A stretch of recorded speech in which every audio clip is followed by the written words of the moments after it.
أعوذ بالله من الشيطان الرجيم بسم الله الرحمن الرحيم وصلى الله على محمد وعلى آله الطيبين الطاهرين الذين أذهب الله عنهم الرجس وطهرهم تطهيرا اللهم صل على محمد وآل محمد ولعنة الدائمة الباقية على أعدائهم ومنكر فضائلهم وغاصب حقوقهم أجمعين من يوم عداوتهم إلى قيام يوم الدين أما بعد عباد الله أوصيكم ونفسي بتقوى الله فإن التقوى خير الزاد وبها المعاد وتنفع يوم لا ينفع فيه مال ولا بنون إلا من أتى الله بقلب سليم وصلى الله على محمد وعلى آله الطيبين الطاهرين أما بعد আমার প্রিয় দর্শক ও শ্রোতাবৃন্দ আসসালামু আলাইকুম ওয়া রাহমাতুল্লাহি ওয়া বারাকাতুহু আপনাদের সকলকে আন্তরিক সালাম ও শুভেচ্ছা জানিয়ে আজকের অনুষ্ঠান ইসলাম ইন বাংলায় আপনাদেরকে স্বাগতম জানাই। আশা রাখি আপনারা যে যেখানে আছেন ভালো আছেন, কুশল ও মঙ্গলে আছেন, সুখে থাকুন, শান্তিতে থাকুন, সমস্ত প্রকারের দুঃখ কষ্ট থেকে মুক্তিতে থাকুন। আল্লাহ রব্বুল আলামিনের কাছে এই কামনা করি। যারা অসুস্থ আল্লাহ তাদেরকে সুস্থতা দান করুক, যারা ঋণে ভুগছে আল্লাহ তাদেরকে ঋণ মুক্তি করুক। ওইরূপ যাদের জীবনে কোনো প্রকারের অভাব বা অশান্তি আছে আল্লাহ রব্বুল আলামিন তাদের সকলের জীবনে সুখ শান্তি দান করুক ও সকলের মনোকামনা আশাকে পুরো করুক। আমাদের সকলকে সৎ পথে চলার, অসৎ পথ থেকে দূরে থাকার এবং এক অপরকে সৎ উপদেশ দেওয়ার তৌফিক দান করুক। আমরা যেন সত্য বা হক জিনিসকে জেনে শুনে মেনে তার উপরে আমাল করে সেটা অন্যদের সামনে তুলে ধরতে পারি বা সকলের কাছে পৌঁছে দিতে পারি। আল্লাহ রব্বুল আলামিন আমাদেরকে সেই মনোবল ও নেক তৌফিক দান করুন। আমিন ইয়া রাব্বাল আলামিন। এই দোয়ার সঙ্গে আমি আজকের পর্ব শুরু করতে চলেছি। বিনা কোনো ভূমিকায় সরাসরি আপনাদের পাঠানো পেন্ডিং প্রশ্নের উত্তর দিতে চাই। তাই আসুন দেখি কোথা থেকে কে কি প্রশ্ন করছেন।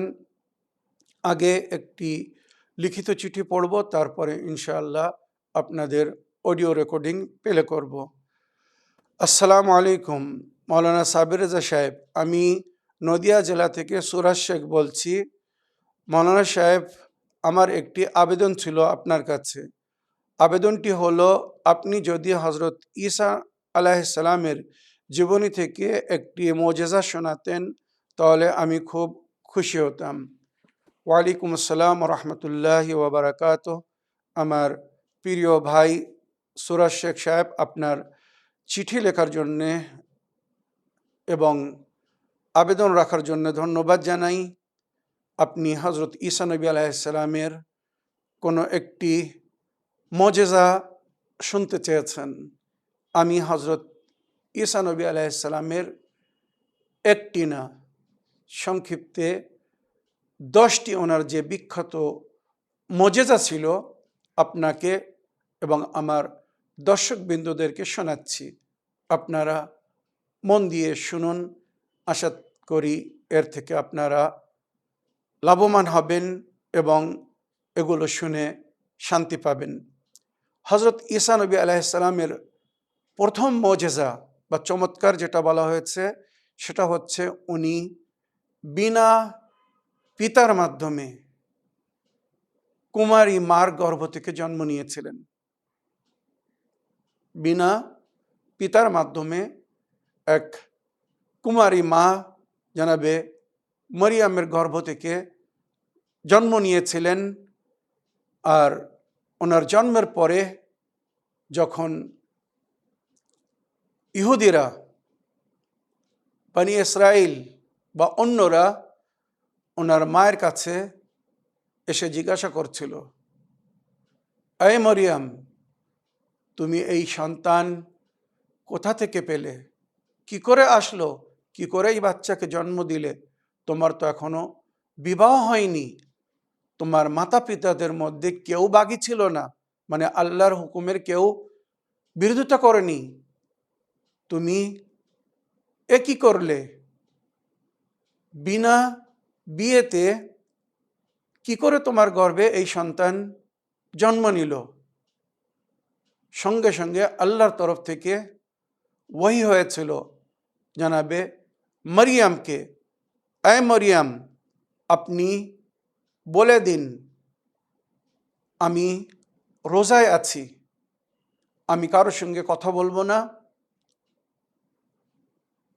যদি জিজ্ঞেস করতে চাও তো ওই বাচ্চার কাছে জিজ্ঞাসা করো।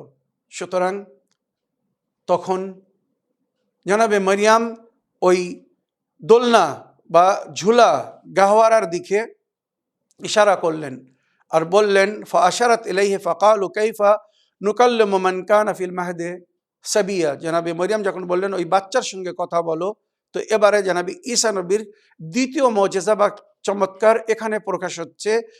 যখন কম জাতবাসীরা জিজ্ঞাসা করলো যে আমরা এই বাচ্চার সঙ্গে কি করে কথা বলবো, কাইফা নুকাল্লিমু মান কানা ফিল মাহদে সাবিয়া, এই বাচ্চার সঙ্গে কি করে কথা বলবো যে এখন দোলনায় আছে।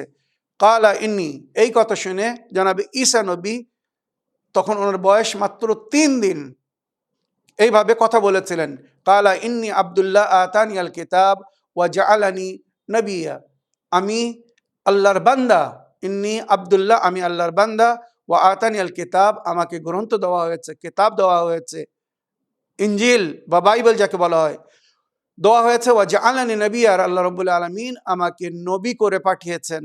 ওয়া জাআলানি মুবারাকা, আমাকে মুবারক করেছেন, আইনামা কুনতু, যেখানেই আমি থাকবো।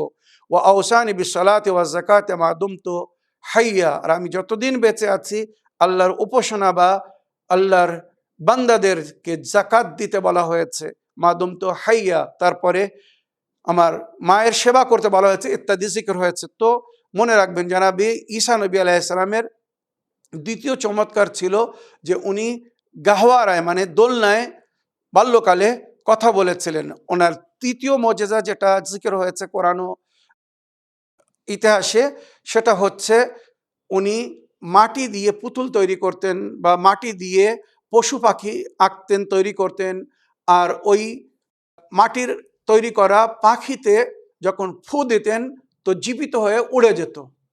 সুতরাং এইটা দেখে সবাই অবাক হয়ে ওনাকে আল্লাহর ওলি, রুহুল্লাহ বলে সবাই ওনাকে সম্মান করত বা সবাই ওনার কথা মেনে নিত।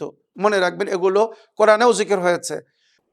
যারা জন্ম অন্ধ, মায়ের গর্ভ থেকে অন্ধ জন্ম নিত, তাদের চোখের ওপরে হাত মলতেন, তারা দৃষ্টি ফিরে পেত। তো এটা ছিল ওনার চতুর্থ মুজিজা, যে উনি অন্ধদেরকে বিনা করে দিতেন, দেখার শক্তি দান করে দিতেন। আর বার্স মানে সাদা দাগ, যে শরীরে সাদা পাখর দাগ হয়ে যায়, খারাপ লাগে, তো যদি ওনার সামনে কেউ এমন ব্যক্তি আসতো, উনি তার শরীরকে শুধু স্পর্শ করে দিতেন, সঙ্গে সঙ্গে তার শরীর বা ত্বক চামড়া নর্মাল হয়ে যেত, সাধারণ মানুষের মতো হয়ে যেত, সাদা পাখর দাগ সঙ্গে সঙ্গে মুছে যেত। তাছাড়া উনি মৃতদেরকে জীবিত করতেন। কোনো মৃত ব্যক্তিকে যদি ফিরিয়ে দিয়ে তার জীবন পুনরায় দান করে যদি তার থেকে কোনো খেদমত নেওয়ার বা কোনো সাক্ষী নেওয়ার প্রয়োজন হতো, উনি জীবন ফিরিয়ে দিতেন। এক সময় ইতিহাসে যেটা লিখেছে, আপনারা হয়তো অনেক বিভিন্ন সিরিয়ালে বা ঘটনায় এটা দেখেছেন, যে এক মা, তার যুবক ছেলে মারা যায়, ঈসা নবীর দরবারে আসে ওই মা, এসে বলে, আয় রুহুল্লাহ, আল্লাহ আপনাকে ক্ষমতা দান করেছেন, আপনি যুগের নবী, আল্লাহর ওয়ালি, আপনি আমার বাচ্চাকে ফিরিয়ে দেন, আপনি আমার বাচ্চাকে ফিরিয়ে দেন। বা অনেক অনেক সময় তারা জানাবে ঈসাকে বলতো, আপনি প্রভু আমাদের, আপনি আমাদের সর্বশক্তিমান বা প্রতিপালক আল্লাহ, বা অনেকেই বলতো আল্লাহর বেটা, আপনি আল্লাহর ছেলে। সুতরাং আপনি যা চাইবেন তাই করতে পারবেন, আল্লাহ আপনার হুকুমকে রদ করবে না। সুতরাং মা কাঁদছিল জনাবে ঈসা নবী আলাইহিসসালামের কদমের উপরে মাথা রেখে। জনাবে ঈসা নবী সেই সময় আল্লাহর কাছে দোয়া করছিলেন, হে আমার প্রতিপালক, এরা আমাকে ভুল বুঝছে, আমি যদি এখন এদের ছেলেকে জীবিত করে দিই তো এদের এই ভুল বিশ্বাস হয়তো আরো বৃদ্ধি পাবে, এরা আমাকে আল্লাহ বলবে, বা যেটা এরা বলছে আমি নাকি আল্লাহর ছেলে। আমি জানি আমি না আল্লাহ না আল্লাহর ছেলে। আমি বাল্যকালেই বলেছিলাম, এটা কিন্তু ওনার যৌবনের ঘটনা, আমি বাল্যকালেই বলেছিলাম ইন্নী আব্দুল্লাহ আতানি আল কিতাব ওয়া জাআলানি নবিয়্যা, আমি আল্লাহর বান্দা, আল্লাহ নয় বা আল্লাহর ছেলে নয়। ইন্নী আব্দুল্লাহ আতানি আল কিতাব, আল্লাহ আমাকে কিতাব দান করেছেন, ইনজিল দিয়েছেন, ওয়া জাআলানি নবিয়্যা, আমাকে নবী বানিয়েছেন। কিন্তু এরা আমাকে ভুল বুঝছে, আমি কি করব? এমন সময় জিবরাইল আমিন প্রকাশ করছেন আর আওয়াজ দিচ্ছেন, আয় রুহুল্লাহ, আল্লাহ আপনাকে সালাম জানিয়েছেন এবং আল্লাহ আপনাকে অনুমতি দিয়েছেন, আপনি রূহ ফুঁকে দিন, আপনি এই ছেলেকে জীবিত করে দিন। তখন ঈসা নবী বললেন, আয় রুহুল আমিন, মানে জিবরাইলকে বললেন, আয় রুহুল আমিন, আমি যদি জীবিত করে দিই তো এরা আমাকে আল্লাহ মনে করবে। তখন জিবরাইল বললেন, আল্লাহ বলেছেন আপনি জীবিত করার পরে এদেরকে বলুন, বা জীবিত করার আগে এদের থেকে অঙ্গীকার নিন যে দেখো আমি জীবিত করছি, তবে আমি কিন্তু আল্লাহ নয় বা আল্লাহর ছেলে নয়, আল্লাহর দেওয়া শক্তিতে আমি একে জীবন দান দিচ্ছি।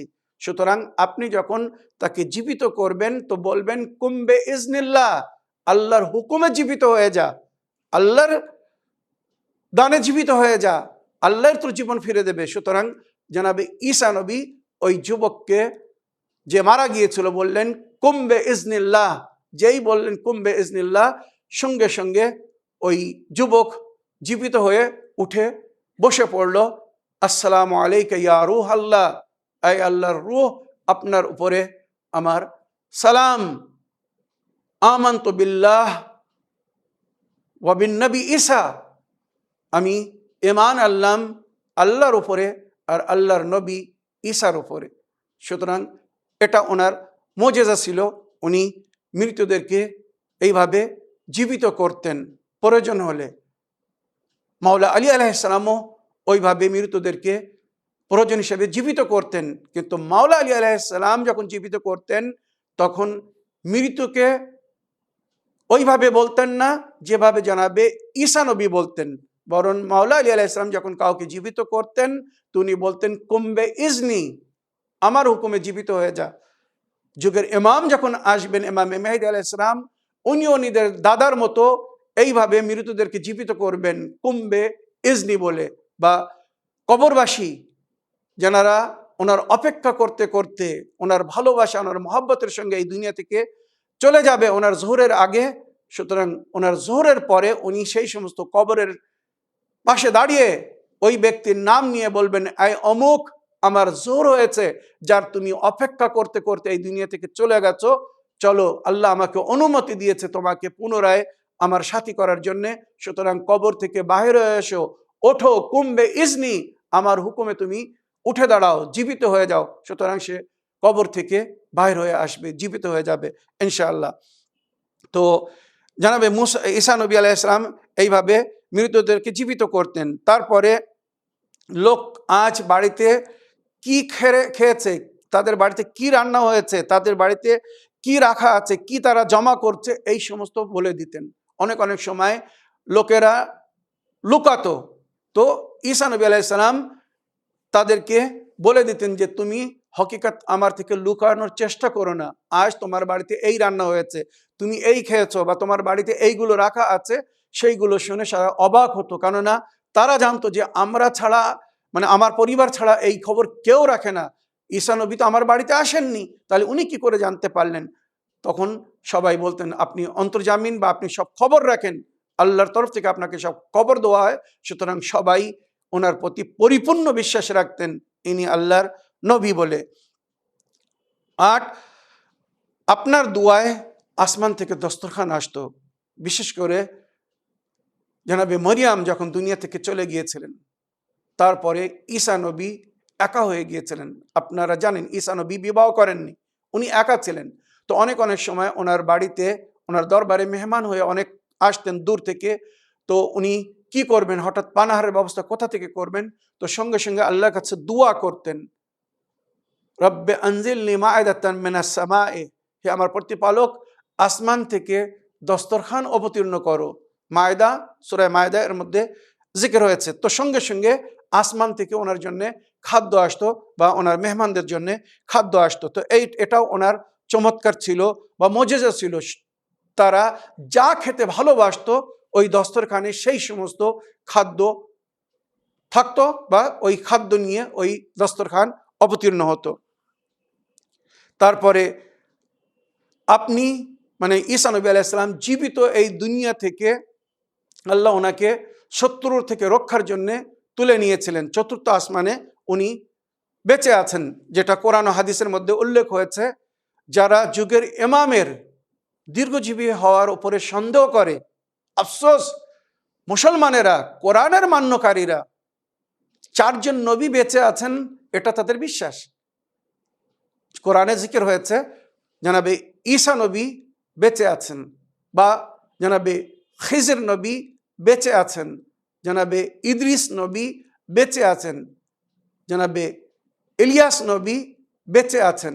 তো যারা ইমামের জন্মের অনেক আগে এই দুনিয়ায় এসেছিলেন, তাদের সম্পর্কে কোরআন পড়ে মুসলমান বিশ্বাস রাখছে যে ওনারা বেঁচে আছেন, এতদিন ধরে বেঁচে আছেন, আল্লাহ হায়াত দান করেছেন, আল্লাহ ওনাদেরকে জীবিত রেখেছেন। তো 4 জন নবী হাজার হাজার বছর ধরে তারা বেঁচে আছেন, জীবিত আছেন। যারা এই বিশ্বাস রাখে তারা কি করে বলছে যে ইমামে মেহেদী আলাইহিস সালাম 255 হিজরিতে যদি জন্ম নিয়ে থাকেন, তো এতদিন কি করে বেঁচে আছেন? তো আমি তাদের কাছে জিজ্ঞাসা করছি, আপনাদের বিশ্বাস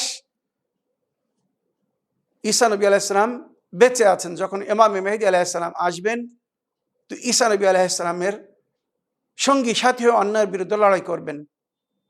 তো ঈসা নবী যদি বেঁচে থাকতে পারেন, তো ইমামে মেহেদী আলাইহিস সালাম কেন বেঁচে থাকতে পারেন না?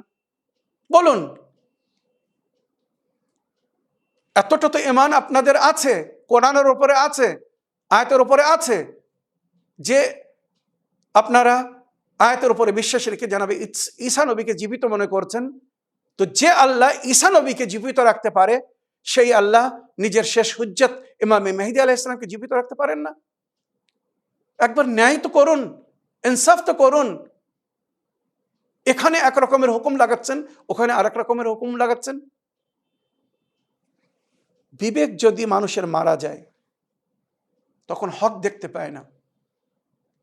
পূর্বপুরুষদের ভুলের মধ্যে যারা পড়ে আছে, তারা এই হকিকতগুলো অ্যাকসেপ্ট করতে পারছে না, আর কিচ্ছু না। তবে আসবে, যখন ইমামে মেহেদী আলাইহিস সালাম আসবেন, তাদের বিশ্বাস ফিরে আসবে, তাদের ইমানে পরিবর্তন হবে। আর যদি পরিবর্তন না হয়, তো তাদের অবস্থা কি হবে সে যুগের ইমাম জানেন, আর ইমামের তলোয়ারি জুলফিকার জানেন। তো ঈসা নবী আলাইহিস সালামের 10ম মুজিজা হবে উনি যখন পুনরায় ফিরে আসবেন এই দুনিয়ায়, যুগের ইমাম আলাইহিস সালামের জোহরের পরে, কিয়ামতের আগে। ইমামে জামান আলাইহিস সালামের জোহরের পরে আর কিয়ামতের আগে। মনে রাখবেন, ইমামে জামান আলাইহিস সালামের জোহরের পরে 40 বছর বা 45 বছর ইলাহি রাজিত্ব হবে এই পুরো বিশ্বে, যেটা অধিকাংশ রওয়ায়াতে জিকির হয়েছে। কিছু রওয়ায়াত বলছে 40 বছর, কিছু রওয়ায়াত বলছে 45 বছর, আবার কিছু রওয়ায়াত এও বলছে যে 50 বছর। ওই পিরিয়ডে জানাবে ঈসা নবী আলাইহিস সালাম ইমামের জোহরের পরে এই দুনিয়ায় আসবেন। আর উনি যখন দুনিয়ায় আসবেন, তো ওনার বয়স 40 থেকে 45 বছরের ব্যক্তির বয়স যেমন হয় তেমন বয়স হবে। মানে যেখানে কয়েক হাজার বছর পরে উনি দুনিয়ায় ফিরে আসছেন, কিন্তু যুবক রূপে ফিরে আসবেন। ওনাকে দেখে কেউ এত হাজার হাজার বছরের বিরুদ্ধ মনে করবে না। তো এটাও ওনার মুজিজার মধ্যে লেখা হয়েছে যে উনি এত বছর পরে ফিরে আসবেন, কিন্তু যুবক রূপে ফিরে আসবেন। ওই রূপ ইমামে মেহেদী আলাইহিস সালাম যখন ফিরে আসবেন, তো ওনার সম্পর্কে লেখা হয়েছে ওনার বয়স, ওনার চাচা আব্বাস, যাকে উনি আম্মু বলেন, মাওলা আব্বাসের বয়স ছিল কারবালার ময়দানে 34 বছর। তো যখন ফিরে আসবেন, তো উনি 34 থেকে 35 বছর, মানে 40-এরও কম, জনাবি ঈসা নবীর চেয়ে তো কম বয়সের যুবক দেখাবেন। মনে রাখবেন। তো ঈসা নবী আলাইহিস সালাম ইমামে জামান আলাইহিস সালামের জোহরের পরে এই দুনিয়ায় ফিরে আসবেন। আর উনি মনে রাখবেন, যেটা ইতিহাসে লেখা হয়েছে, আমার আহলে সুন্নাত ভাইদের বহু বইয়ের মধ্যে জিকির হয়েছে, যেটা সহিহ বুখারী, সহিহ মুসলিম, মুসনাদে আহমদ ইবনে হাম্বল সবার মধ্যে জিকির হয়েছে। নবী করিম সাল্লাল্লাহু আলাইহি ওয়াসাল্লাম এক সময় বলেছিলেন, ওয়া মিনহা মা রাওয়াহু আল বুখারী ওয়াল মুসলিম ওয়া মুসনাদ আহমদ ইবনে হাম্বল ফি সিহাহিহিম আন রাসূলুল্লাহ সাল্লাল্লাহু আলাইহি ওয়া আলিহি ওয়াসাল্লাম قال কাইফা আনতুম ইযা নাযালা ইবনু মারইয়াম ফিকুম ওয়া ইমামুকুম মিনহুম। নবী বলেছিলেন, সেই সময় তোমাদেরকে কেমন অনুভব হবে, কেমন লাগবে, যখন ইবনে মারিয়াম মানে জনাবে মরিয়ামের ছেলে ঈসা নবী আলাইহিস সালাম তোমাদের মাঝখানে আসবেন, আর তোমাদের থেকে একজন ব্যক্তি ইমাম হয়ে নামাজ পড়াবেন, আর ঈসা নবী তার পিছনে নামাজ পড়বেন। ওয়াল মুরাদ বিকাউনিল ইমাম মিনহুম আল ইমাম আল মেহদী আজ্জালাল্লাহু তাআলা ফরজুশ শরীফ। আর ইমাম তোমাদের মাঝখান থেকে হবে, অর্থাৎ ওই ইমামে মেহেদী আলাইহিস সালাম হবেন, যার পিছনে জনাবে ঈসা নবী নামাজ পড়বেন। মনে রাখবেন, এইভাবে বহু রওয়ায়াত উল্লেখ হয়েছে যে ঈসা নবী আলাইহিস সালাম যুগের ইমামের জোহরের পরে উনি এই দুনিয়ায় ফিরে আসবেন। আর ইমামের সঙ্গী যে সমস্ত কমান্ডার হবেন, মানে অন্যের বিরুদ্ধে লড়াইতে যারা সেনাপতি হবেন, সেই সেনাপতিদের মধ্যে একজন জনাবে ঈসা নবী আলাইহিস সালামের নাম উল্লেখ হয়েছে। মনে রাখবেন। তো আশা রাখি এই যে 10টি মুজিজা শোনালাম, আপনি এবং আমার দর্শকবৃন্দরা সবাই এর থেকে খুশি হয়েছেন বা শান্তি পেয়েছেন। আসুন এবার আমি আপনাদের অডিও রেকর্ডিং প্লে করব আর আপনাদের প্রশ্নের উত্তর দেব। দেখি কোথা থেকে কে কি প্রশ্ন করছেন। প্রথম প্রশ্ন প্লে করি। আসসালামু আলাইকুম মোনাফা সাহেব, আমি কলকাতা থেকে আসমা বিবি বলছি। মৌলানা সাহেব, আপনি যে তথ্যগুলো, যে ইমাম নবীদের যে কথাগুলো বলছেন, বিশেষ করে ইমামদের কথা, এগুলো আমরা এতদিন জানতামই না। মানে আপনি এলেন বলে যে আপনার থেকে যে আমরা কত উপকার পেয়েছি, যে মানে আপনাকে বলে বোঝাতে পারবো না। যে আপনি এতদিন কোথায় ছিলেন, আর এতদিন না এলে যে আমরা আরো কত কিছু জানতে পারতাম না, কত গুণা, কত ভুল হয়ে যেত, যে সেটা যে কি বলে যে আপনাকে ধন্যবাদ দেব, মানে বলার মতো কোনো ভাষা নেই। তো আপনার জন্য দোয়া আমরা সবাই করি, আপনিও সবার জন্য দোয়া করবেন। আসসালামু আলাইকুম। ওয়ালাইকুম আসসালাম রহমতুল্লাহি ওয়া বারাকাতুহু। আমার প্রিয় বোন আসমিনা খাতুন, আপনার ভয়েসমেলের জন্য আপনাকে অসংখ্য ধন্যবাদ জানাই। আলহামদুলিল্লাহ, শুকরুলিল্লাহ, আমাদের অনুষ্ঠান দেখছেন নিয়মিত দর্শকদের মধ্যে আপনি, এবং অনেক কিছু শিখছেন, জানছেন, আমাকে দুয়ায় স্মরণ করেছেন। আপনাকে অনেক কৃতজ্ঞ জ্ঞাপন করি। আমার প্রিয় বোন, এটা আল্লাহর একটি তৌফিক, যুগের ইমামের একটি হয়তো আশীর্বাদ, দোয়া আছে আমার জন্যে, যে আল্লাহ আমাকে এই তৌফিক দান করেছেন। ওনার গায়বাতের যুগে এইভাবে আমি আল্লাহর বান্দাদেরকে, নবীর উম্মতিদেরকে সঠিক দিন, সঠিক ইসলাম এবং ইসলামিক সংবিধান, মাসলা মাসাইল, যেগুলো জানার দরকার আছে, যার থেকে অনেকেই এখনো অজ্ঞাত, তাদেরকে অবগত করার চেষ্টা করছি, সঠিক জিনিস জানানোর চেষ্টা করছি, আশা রাখি সত্য বা হক জিনিসকে জেনে শুনে মেনে সবাই তার উপরে আমাল করার চেষ্টা করবেন, এতেই তাদের মঙ্গল। আমরা সারা জীবন কোরআন ও হাদিস পড়ে যদি সঠিকভাবে আমাল না করি, যেভাবে কোরআন আমাদেরকে আমাল করতে বলেছে, নবী যেভাবে আমাদেরকে তালিম দিয়েছেন, যদি আমরা সঠিকভাবে সেগুলোকে ফলো না করি, পালন না করি, তো আমাদের এই নামাজ, রোজা, হজ, যাকাত যা কিছু করছি, এই সমস্ত পরিশ্রম বিফল যাবে। তাই আমি আপনার সঙ্গে সঙ্গে আমার সমস্ত দর্শকবৃন্দদের কাছে হাত জোড় করে অনুরোধ করছি, এই অধমকে একটি ভালো সাথী, একটি সুন্দর বন্ধু, একটি সৎ উপদেষ্টা এবং নাইস গাইড বা অ্যাডভাইজার মনে করে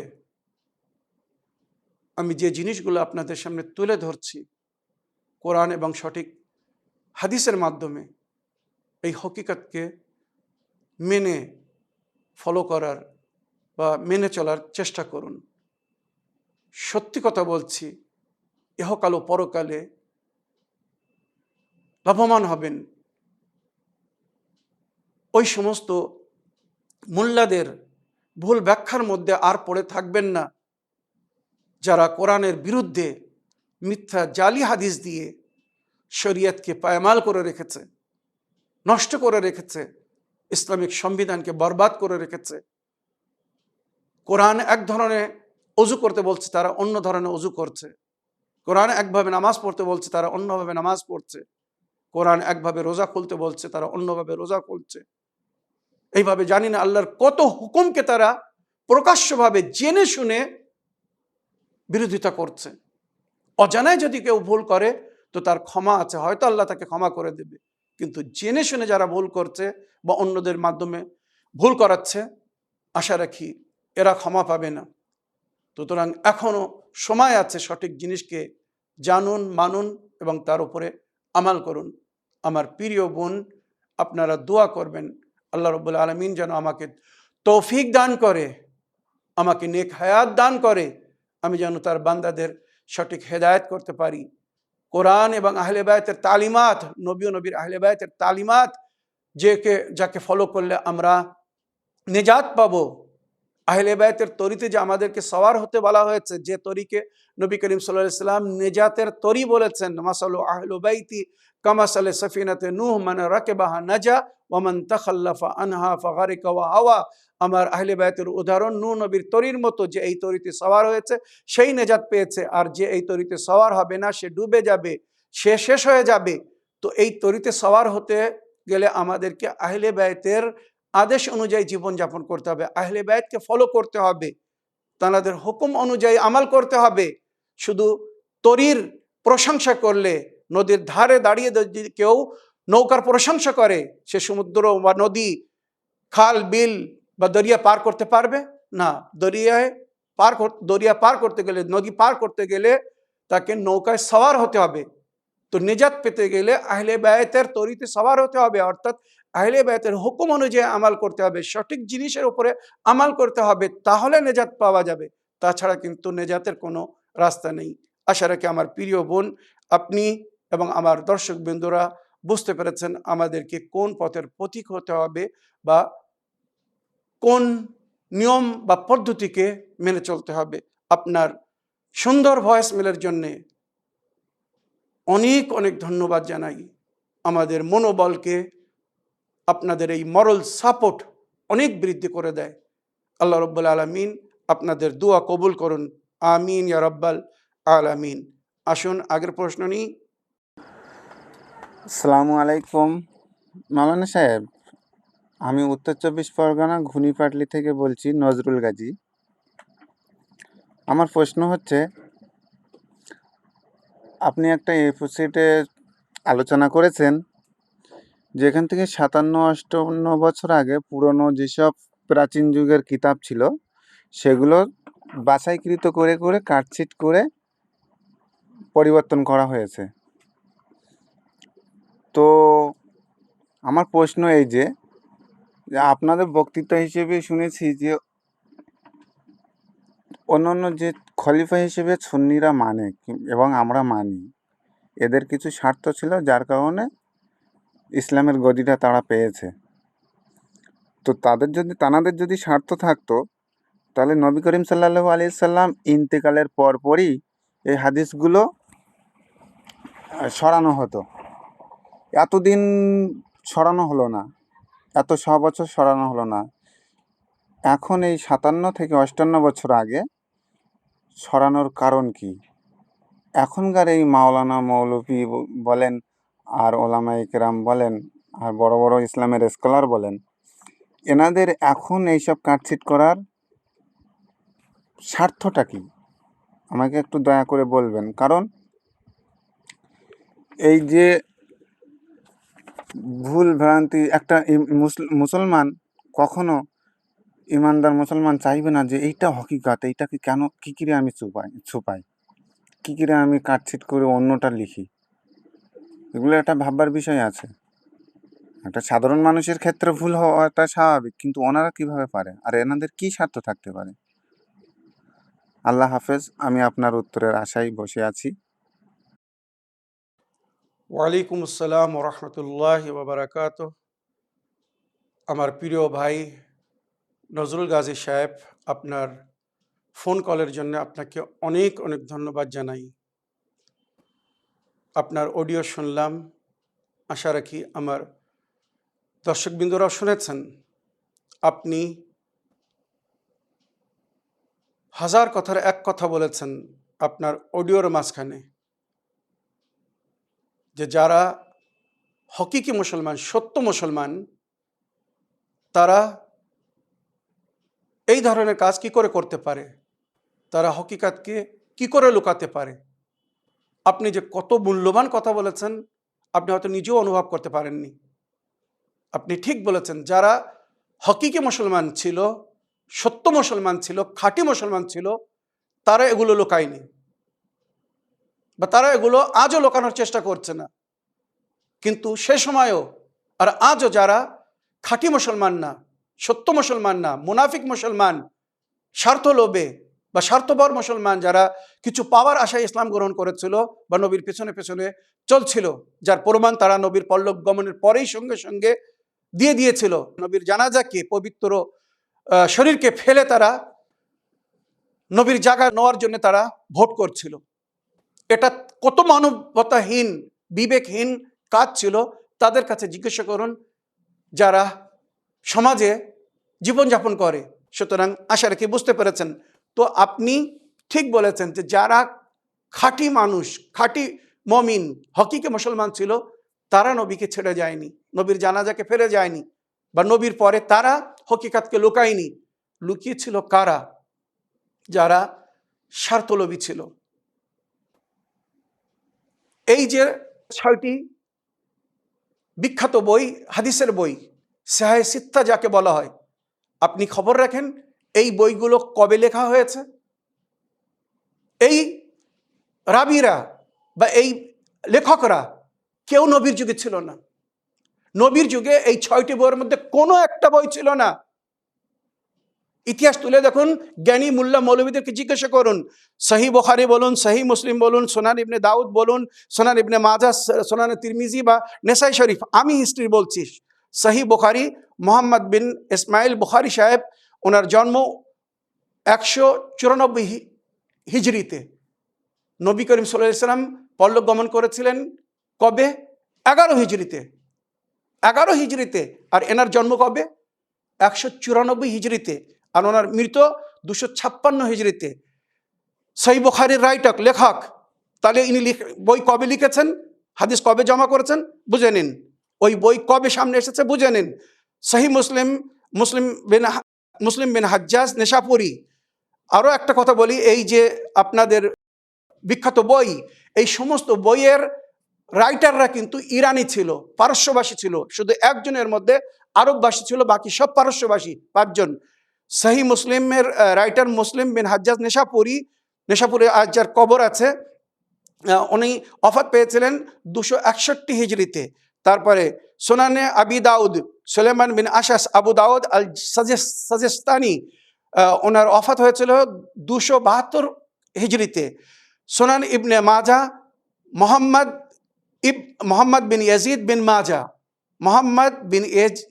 বিন মাজা, ওনার বই সুনান ইবনে মাজা। উনি কাজভিনের বাসিন্দা ছিলেন, ইরানের শহর। মুতাওয়াফি মানে উনি ওফাত পেয়েছিলেন 273 হিজরিতে। তারপরে সুনানে তিরমিজি মোহাম্মদ বিন ঈসা তিরমিজি শরীফের রাইটার, মনে রাখবেন উনি খোরাসানের বাসিন্দা ছিলেন। তো মোহাম্মদ বিন ঈসা তিরমিজি মুতাওয়াফি সানা 279 হিজরিতে উনি পরলোক গমন করেন। তারপরে সুনানে নেসাই আবু আব্দুর রহমান আহমদ বিন শোয়েব আর নেসাই মুতাওয়াফি 303 হিজরিতে। এবারে এই যে বইগুলো আপনি বলছেন যে এই বইগুলো সে সময় বা এই রওয়ায়াতগুলো কে লুকিয়েছিল, তো ওনারা নবীর পরলোক গমনের বহু পরে জন্ম নিয়েছিলেন। আর ওই সমস্ত বই, হাদিসের বই যেগুলো আজ আপনাদের সামনে, মনে রাখবেন নবী করিম সাল্লাল্লাহু আলাইহি সাল্লামের পরলোক গমনের 20 বছর পরে এই যে বর্তমান কোরআন, যে কোরআন আপনারা পড়ছেন, আমরা পড়ছি, আমাদের ঘরে বাড়িতে মসজিদে যে কোরআন আছে, নবী করিম সাল্লাল্লাহু আলাইহি সাল্লামের পরলোক গমনের 20 বছর পরে এই কোরআন জমা করা হয়েছিল, বা এই কোরআন নুসখা তৈরি করে পাবলিকের সামনে রাখা হয়েছিল। 20 বছর পরে কত সাহাবীরা যারা কোরআন শুনেছিল নবীর কাছ থেকে, পরলোক গমন করেছিল এই 20 বছরের মাঝখানে। কি বলতে চাচ্ছি, যদি বুদ্ধিজীবী হন বুঝতে পারবেন। আর হাদিস তারপরে জমা করা হয়েছে।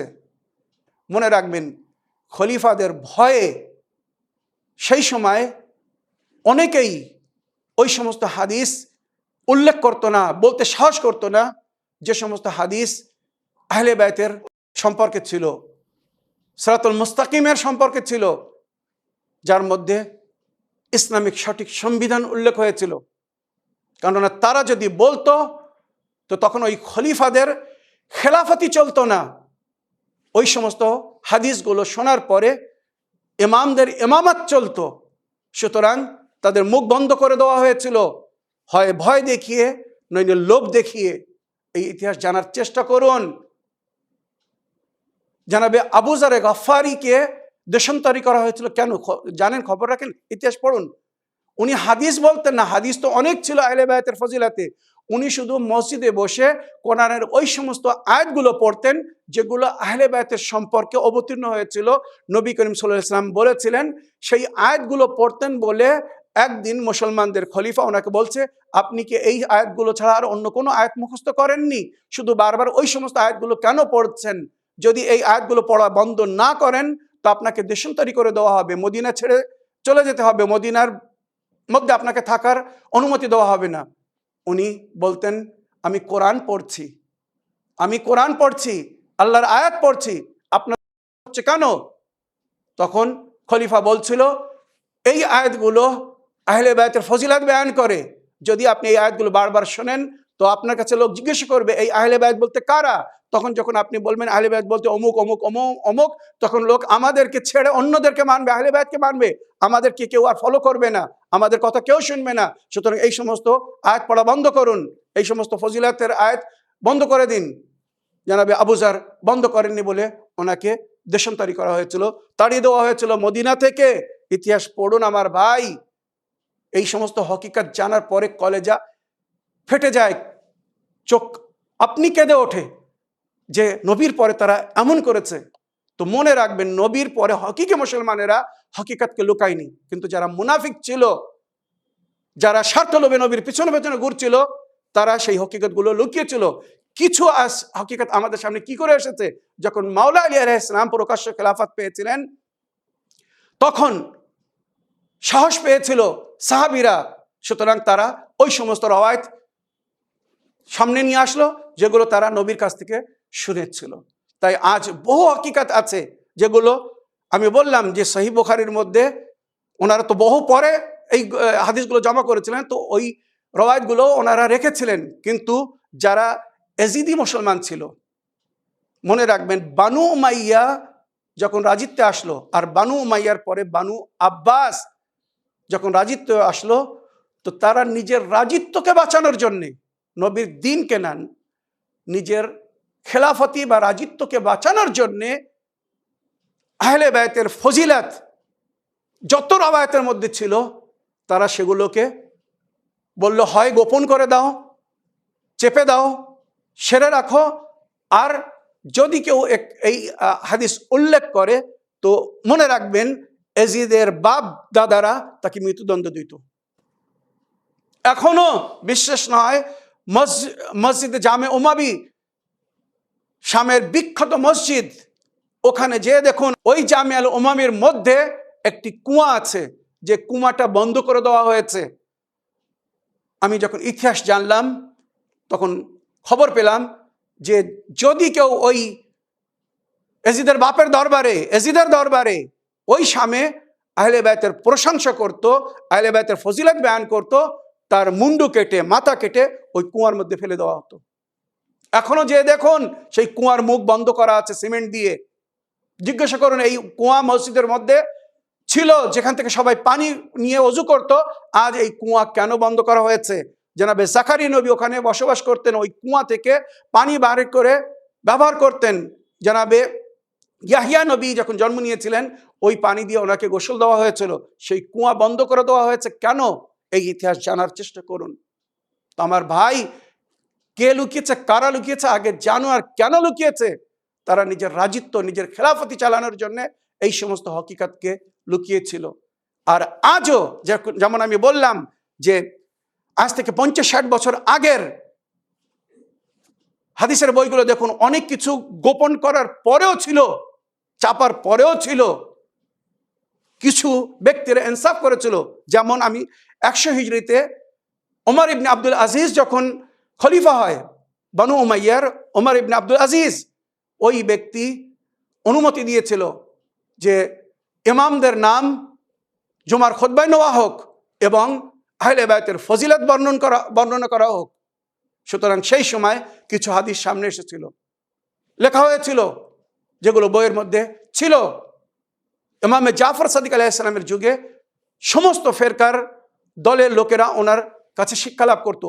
ইমামে জাফর সাদিক আলাইহিস সালাম সঠিক হাদিসের তালিম দিতেন, সেগুলো লিখেছিলেন, সেগুলো বইয়ের মধ্যে লেখা ছিল।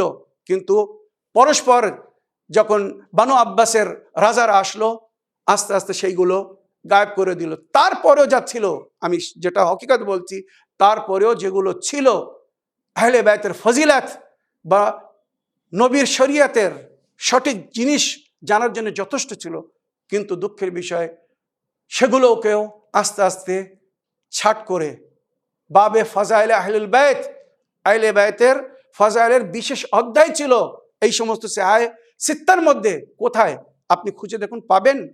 যেমন আমি আপনাকে সূত্রও পাঠিয়ে দিয়েছি, আলাইহিস সালামের তর্জমা তারা রাদিয়াল্লাহু তাআলা আনহু লিখেছে। আপনি বাংলা পড়ে কি করে হকিকত জানবেন? আরবি পড়ুন। আহলে বাইত বলতে কারা, সূত্র 1000 বই থেকে আপনাকে দিয়েছি। আরো যদি সূত্র জানতে চান তো আপনি শুধু লিখুন ইমাম আলী ফিল কিতাব ওয়াস সুন্নাহ ও ইমাম আলী ফি কুতুবে আহলে সুন্নাহ, হযরত আলী আলাইহিস সালাম আহলে সুন্নাহ ভাইদের বইতে, যে বইগুলো মানে প্রিন্টেড আপনাদের কাছে বাংলায়, এর মধ্যে খুঁজবেন না, কেননা অনেক গোপন জিনিস আছে যেগুলো এখনো জানতে হবে। সুতরাং নেটে যখন লিখবেন তো হাজার হাজার আরো বই আছে, মানে এই 6টি বই বিখ্যাত, কিন্তু এছাড়া আরো হাদিসের অনেক বই আছে ইমাম সাহেবরা লিখেছিলেন বা জমা করেছিলেন, তার মধ্যে সঠিক হাদিসগুলো উল্লেখ হয়েছে। একবার লিখুন। যুগের ইমামে মেহেদী আলাইহিস সালামের সম্পর্কে যদি জানতে চান তো আল মেহেদী ফি কুতুবিস সুন্নাহ, ইমামে মেহেদী সুন্নিদের বইতে লিখুন, সমস্ত সূত্র পেয়ে যাবেন।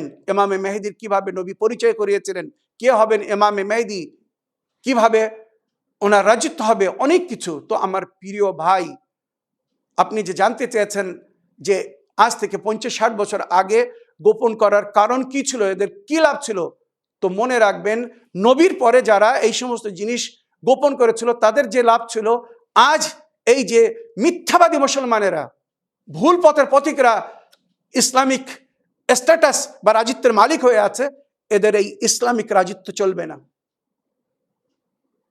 তাই আহলে বায়তের অনুগামী অনুসারীদেরকে তাদের হক থেকে বঞ্চিত করার জন্য সেই হকিকতগুলোকে লুকিয়ে রাখা হয়েছে। দিন খুব নিকটে এসে গেছে, আর বেশি দিন বাকি নেই। সৌদি আরব, যাকে মুসলমানেরা নিজের চোখের মণি বা মাথা মনে করে, সেই সৌদি আরবে কি শুরু হয়েছে আপনি জানেন? হকিকত একবার জানার চেষ্টা করুন। হ্যালোইন, শয়তানের পূজা বা শয়তানকে খুশি করার যে অনুষ্ঠান সৌদি আরব শুরু করেছিল, এরপরে আপনারা জানেন সৌদি আরবে একটা শহর তৈরি করা হচ্ছে, সিটি অফ জয়। সমস্ত মনোরঞ্জনের জিনিস সেখানে রাখা হচ্ছে। ইতিহাস পড়ে দেখুন, সঠিক জিনিস জানার চেষ্টা করুন। আলে সৌদ এরা সবাই কোথা থেকে এসেছিল, এই হকিকত খুব কম লোক জানে। এদের আসলিয়াত যারা জানে, তারা জানে যে এরা মুসলমান না, এরা মুসলমানের রূপ ধারণ করে আছে। সে পুরো পরিপূর্ণভাবে চেষ্টা করছে এই দেশ ইহুদিদের হাওয়ালে করে দেবে। হজের সময় সিকিউরিটি কাদের দেওয়া হয়েছে আপনারা খবর রাখেন? জানুন একবার হকিকত। মুসলমানদের সিকিউরিটি ইহুদিদের হাতে দেওয়া হয়েছে। আপনারা মেনে নিতে পারেন? আমি ভুল বলছি না সত্য বলছি, জিজ্ঞাসা করে দেখুন, তদন্ত করে দেখুন। কোন মুসলিম দেশ ইসরায়েলের দূতাবাস খোলার অনুমতি দেয়নি। সর্বপ্রথম যে মুসলিম দেশ ইসরায়েলের দূতাবাস খোলার অনুমতি দিয়েছে সে হচ্ছে সৌদি আরব। আর পাপের শহর তৈরি হচ্ছে রিয়াজে। খবর নিন, খুব শীঘ্র ওই সমস্ত মুল্লাদেরকে লজ্জিত হয়ে মুখ ছুপিয়ে বেড়াতে হবে যারা এখনো সৌদি আরবকে সমর্থন করছে। সৌদি আরবের হারাম পয়সা যারা ভুল তাবলিগ করছে, খুব শীঘ্র তারা পলানোরও রাস্তা পাবে না, এমন তাদের পরিস্থিতি হবে, এমন তাদের অবস্থা হবে। তো আমার প্রিয় ভাই, হকিকত আপনার সামনে বললাম। এরপরেও যদি আপনারা সঠিক জিনিস জানার বা মানার চেষ্টা না করেন, আমার কিছু বলার নেই, আমার কিছু করার নেই। সঠিক জিনিস আপনাদের সামনে তুলে ধরার দায়িত্ব আমার, বলার দায়িত্ব আমার। কে মানবে আর কে মানবে না এটা তাদের ব্যাপার, পরিপূর্ণভাবে তাদের ব্যাপার। আশা রাখি আপনার প্রশ্নের আপনি উত্তর পেয়েছেন বা বুঝতে পেরেছেন যে এই হকিকতগুলো সেই সময় কেন লোকানো হয়েছিল, আর আজও পর্যন্ত কেন এই হকিকতগুলো লোকানোর চেষ্টা করা হচ্ছে বা চেষ্টা করা হয়েছে। এই বলে আমার আজকের বক্তব্য এখানে শেষ করলাম। ওয়া আখিরু দাওয়ানা আলহামদুলিল্লাহি রাব্বিল আলামিন। ওয়াসসালামু আলাইকুম ওয়া রাহমাতুল্লাহি ওয়া বারাকাতুহু।